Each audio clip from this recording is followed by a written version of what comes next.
Hola, bienvenidos a esta entrevista especial que ha preparado Telesur para ustedes desde Chile. Estamos en este lugar donde se está realizando una de las reuniones más importantes en este momento del planeta. América Latina y el Caribe, además de eso, Europa, se encuentran en esta ciudad de Santiago de Chile para hablar de temas que tienen que ver con el futuro de los ciudadanos. 1.100.000.000 de ciudadanos involucrados en los temas que se están tocando desde el día de hoy aquí en Santiago de Chile. Para eso vamos a conversar con el canciller de Cuba, con Bruno Rodríguez, a quien agradecemos por estos minutos a Telesur. Canciller, gracias por estar con nosotros. Y me gustaría abrir expectativas que tiene Cuba, canciller, en relación a este encuentro que se está realizando aquí entre los líderes de nuestra región, pero además con algunos líderes de Europa que han decidido venirse a reunir aquí en Santiago de Chile. Bueno, un saludo a todo el pueblo chileno y a la audiencia de Telesur. Yo siento que hay que tener en cuenta necesariamente lo que ha ocurrido en el pasado. Por casualidad estuve presente en el año 99 en la primera cumbre de este tipo.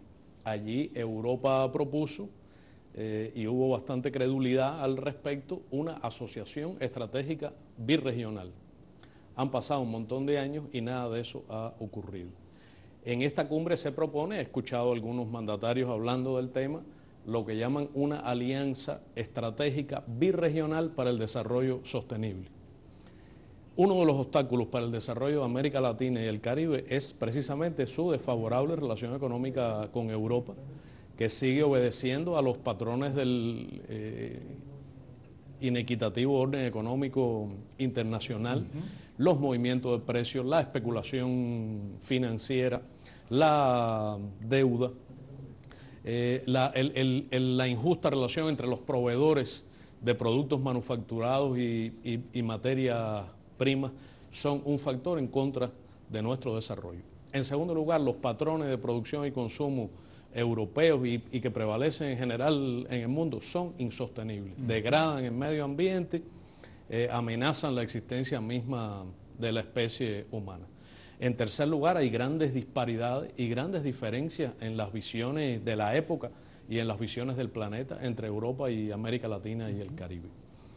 La cumbre es útil, sin embargo, siempre es positivo el diálogo, siempre es bueno intercambiar puntos de vista, y yo siento que en esta época, en esta nueva época de América Latina y el Caribe, hay también una oportunidad para Europa. Si Europa comprendiera que América Latina y el Caribe hemos cambiado, que no somos ya una colonia de los Estados Unidos, que somos adultos, que los sistemas políticos europeos, el estado de bienestar, políticas neoliberales, que en determinados momentos se trataron de imponer incluso en América Latina y el Caribe, han fracasado, sistemas políticos que están en crisis.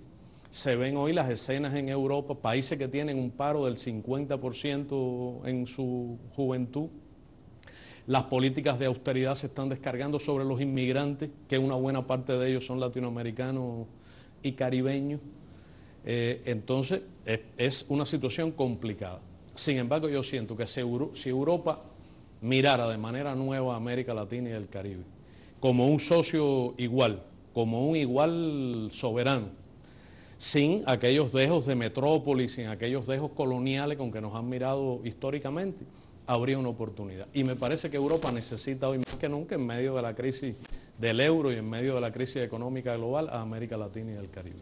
¿Y por qué entonces la CELAC decide hacer una reunión de este tipo, una reunión empresarial inicialmente con Europa y no hacer la primera reunión entre nuestros presidentes como debía ser y como estaba en los estatutos? Bueno, nosotros somos realistas. A nosotros no nos gustó nunca la idea de hacer coincidir la cumbre CELAC Unión Europea con la cumbre ordinaria de CELAC, que por cierto es la primera cumbre, y me agrada estar aquí en Santiago de Chile para participar en ella. Pero los avatares de los calendarios internacionales, las inclinaciones del país anfitrión, hicieron que esto fuera así, y yo siento que tampoco es demasiado malo, porque tendremos una cumbre en las próximas horas, es decir, terminando la cumbre de la cumbre CELAC Unión Europea, que por cierto va a ser una cumbre muy privada por los arreglos que conozco. Es decir, entiendo que solo van a ser públicos los discursos de inauguración y clausura. No sé por qué todo tiene que ser privado, no sé por qué las discusiones sustanciales no se pueden hacer delante de una cámara de Telesur, por ejemplo. Bueno, sin embargo, así ha sido diseñado. Pero sí, me siento muy optimista de que la cumbre, esta primera cumbre de CELAC, va a ser un éxito en el proceso de consolidación de esta nueva organización. Bueno, Cuba va a recibir la presidencia pro tempore en esta misma cumbre. ¿Cuál es la agenda de Cuba para lograr que se avance en esos principios y valores de la CELAC? Los valores de solidaridad, de avance en el proceso de unidad entre nuestros países, de avance en el tema económico con más equidad, con la oportunidad del pueblo participando de manera directa en su futuro. Eso, ¿cómo Cuba lo va a garantizar? Bueno, yo no siento que Cuba sea todavía la presidencia pro tempore de CELAC. Lo será en unas 48 o 72 horas, en que logramos hablar de nuestros planes. De hecho, en esta cumbre que se efectuará ahora, en la cumbre de la CELAC, habrá discusiones, habrá que hacer el balance de este año 2012, después de aquel evento extraordinario de una dimensión histórica trascendental, que fue la fundación de la CELAC en Caracas, en el bicentenario de nuestra independencia, bajo el liderazgo del comandante presidente Hugo Chávez, con la movilización y la participación del pueblo venezolano de la revolución bolivariana. De ese acontecimiento memorable hasta hoy han ocurrido diferentes hechos. La cumbre tendrá precisamente que evaluarla. De manera que nosotros encararemos la presidencia cubana con mucha modestia, con la convicción de que hay que poner por encima los intereses de lo que Martí definió como nuestra América, la patria grande bolivariana, por encima de cualquier estrecho interés nacional o de cualquier interés bilateral, por legítimos que sean, buscando todo lo que nos acerca y evitando lo que nos separa. Como parte de la Troika, Cuba estuvo precisamente tratando de hacer durante todo este año que se cumplieran esos objetivos. ¿Qué nos puede adelantar sobre lo que se logró desde la fundación de la CELAC hasta esta primera cumbre? Bueno, la Troika es un mecanismo esencialmente facilitador, más bien procesal. No es una instancia política de la CELAC que todas sus decisiones las toma en composición universal, que es la única manera verdaderamente democrática, participativa de hacerlo. Yo siento que sin la CELAC, América Latina y el Caribe habrían concurrido a los eventos internacionales del 2012 en situaciones mucho más precarias. Siento que se ha avanzado en este año. Hay experiencias fundamentales de cooperación que se han seguido desarrollando, como es, por ejemplo, Petrocaribe o el ALBA, o eventos relacionados con el comercio y las relaciones económicas tan importantes como los desarrollos de Mercosur o el papel importantísimo que juega UNASUR, y todo eso va confluyendo en CELAC, creándose ese acervo de esta organización que es distinta de las que le dieron origen, porque refleja una época también distinta. Yo creo que este es ha sido un año de construcción y habrá que seguir trabajando por desarrollar la organización. Bueno, ministro, aprovechando que estamos aquí en Chile y bueno, en el marco de esta reunión, hemos visto cómo hay una campaña en contra de Cuba. Desde la derecha de aquí de Chile se está acusando a Cuba de proteger terroristas. Se está hablando del caso de Jaime Guzmán, un hombre de derecha que apoyaba la dictadura de Augusto Pinochet y que fue asesinado. Y están diciendo que algunos responsables de ese asesinato están siendo protegidos por Cuba. En torno a este tema y a lo que son estos ataques continuos en contra de Cuba, ¿cuál es la posición del país frente a eso? Bueno, la pregunta mezcla muchos temas diferentes. Yo debo ser muy prudente, primero porque soy un invitado del gobierno de Chile, del pueblo chileno, del Estado chileno, no de un partido político o de algún amigo que me haya invitado a venir aquí. En segundo lugar, porque precisamente acabo de decir que nuestro interés supremo es proteger la unidad de la CELAC, el desarrollo de la CELAC.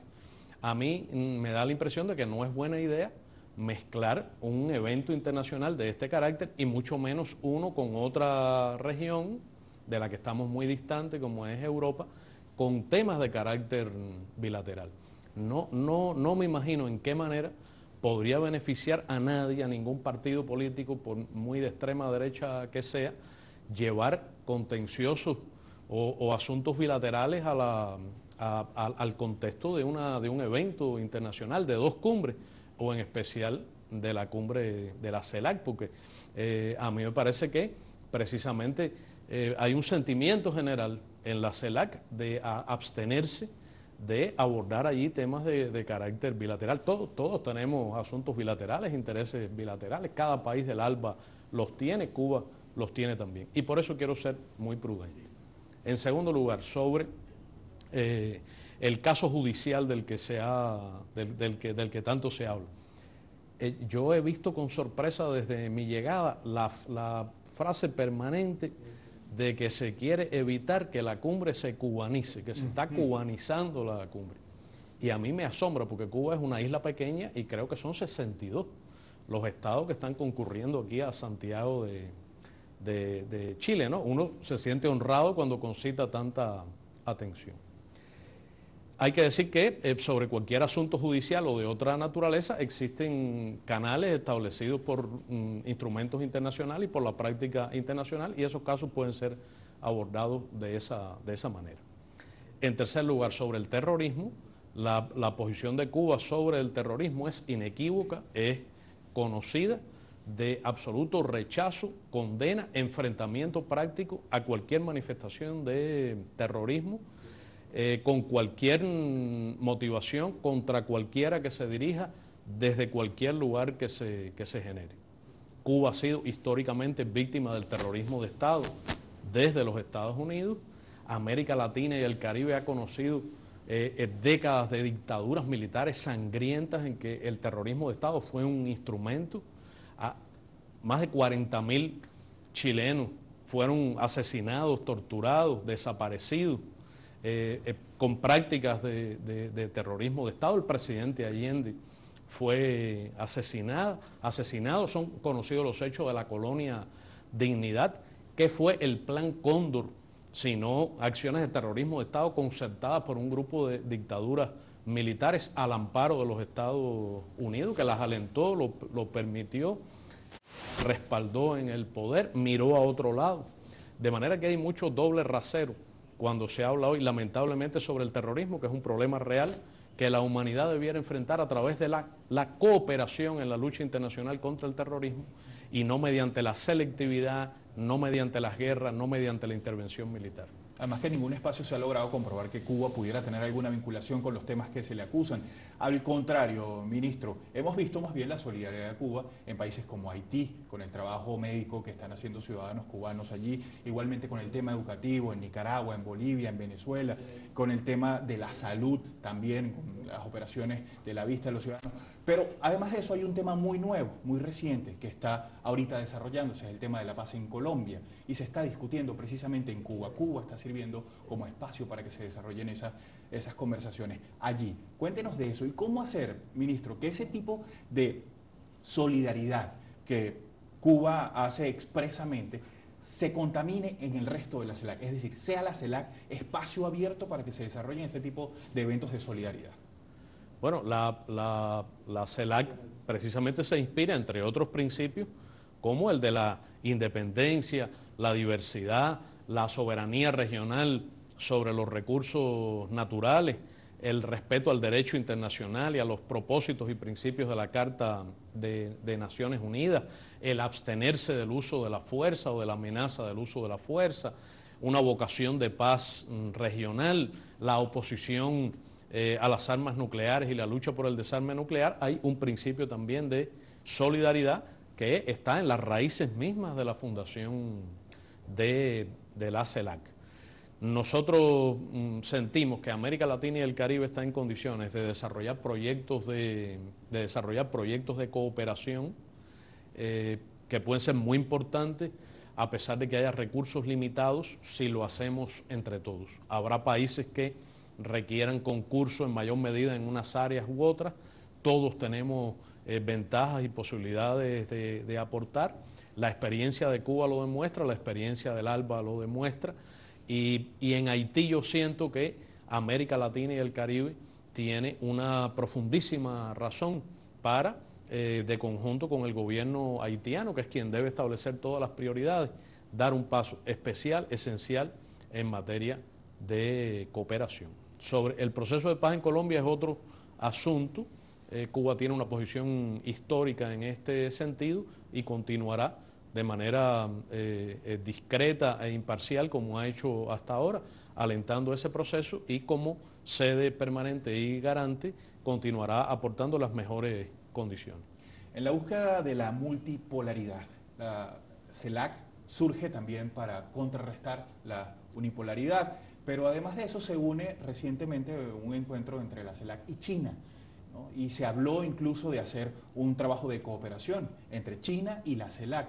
Cuéntenos sobre esa visita, sobre esos resultados, sobre esos avances con un país como China, por ejemplo. Bueno, la CELAC se plantea un proceso de continua diversificación de sus relaciones. Martí, cuyo aniversario, el 160 aniversario, conmemoraremos en los próximos días, evocaba el concepto del equilibrio del mundo.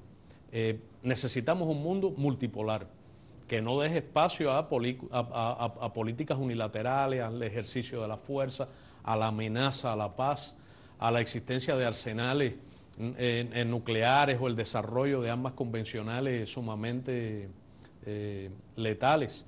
De manera que yo siento que estamos en esa capacidad.